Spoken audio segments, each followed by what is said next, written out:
नमस्कार, news 9 network आप देख रहे हैं। देश और दुनिया की तमाम छोटी और बड़ी खबरों से आपको रूबरू कराएंगे, लेकिन उससे पहले इस विशेष रिपोर्ट को देखिए। सुपौल पूर्णिया सांसद पप्पू यादव ने लिटियाही पहुंचकर 14 वर्षीय सत्यम कुमार के परिजनों से मुलाकात की और आर्थिक मदद दी। उन्होंने फोन पर सुपौल एसपी से बात कर घटना की निष्पक्ष जांच और दोषियों पर कड़ी कार्रवाई की मांग की।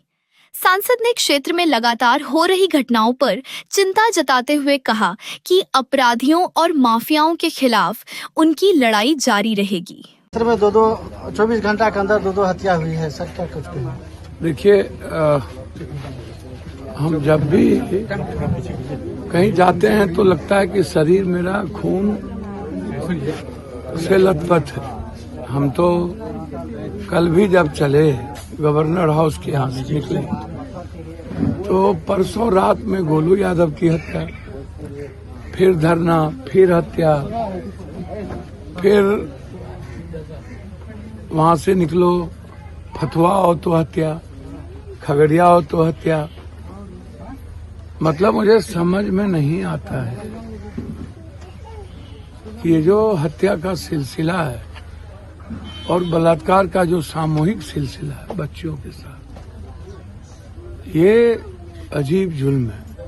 बाद में उसको डाइवर्ट कर दिया जाता है, प्रेशर देके कभी कुछ बना दिया जाता है, कभी प्रेम, कभी कुछ।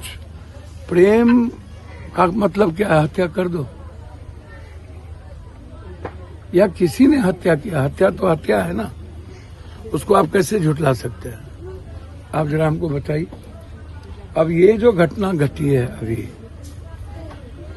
13 साल के बच्चे, माँ के साथ काम भी करना, मजदूरी करके पिता उसकी जिंदगी चला रहा था, दोनों बच्चों को पढ़ा रहा था, और उसके बाद गले रेत करके मार देना। फिर दूसरी घटना भी इस 24 घंटे के अंदर, और ठीक 2-3-4 किलोमीटर के रेडियस में,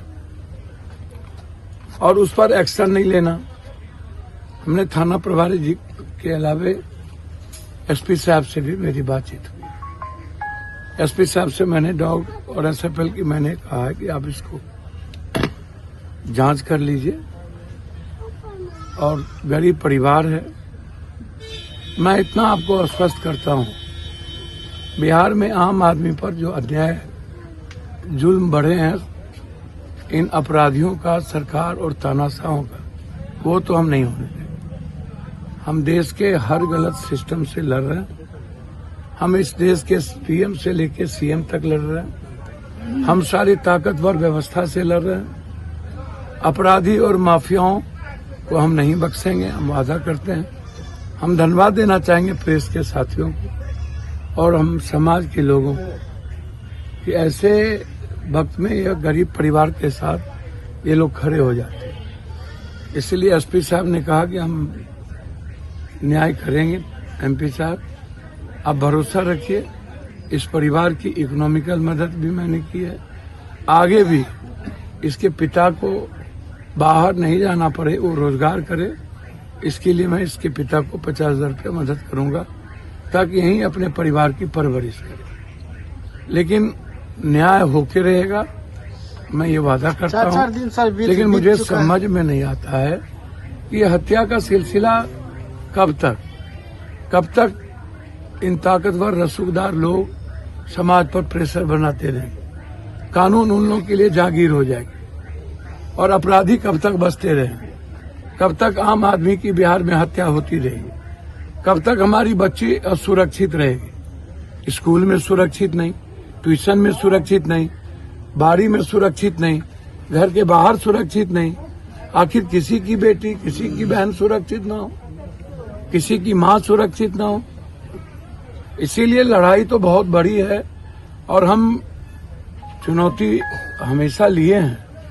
हमें आज रहना था आंदोलन में, आज भी पीएचडी प्रोफेसर का आंदोलन था, लेकिन हम एक घटना ये थी, दूसरी छात्र गूंज के कारण आना पड़ा। कल भी मैराथन है सुपौल, सहरसा, मधेपुरा का। आप भरोसा रखिए इस काले सिस्टम को हम मिटा के ही चैन से रहेंगे, उसमें बहस नहीं।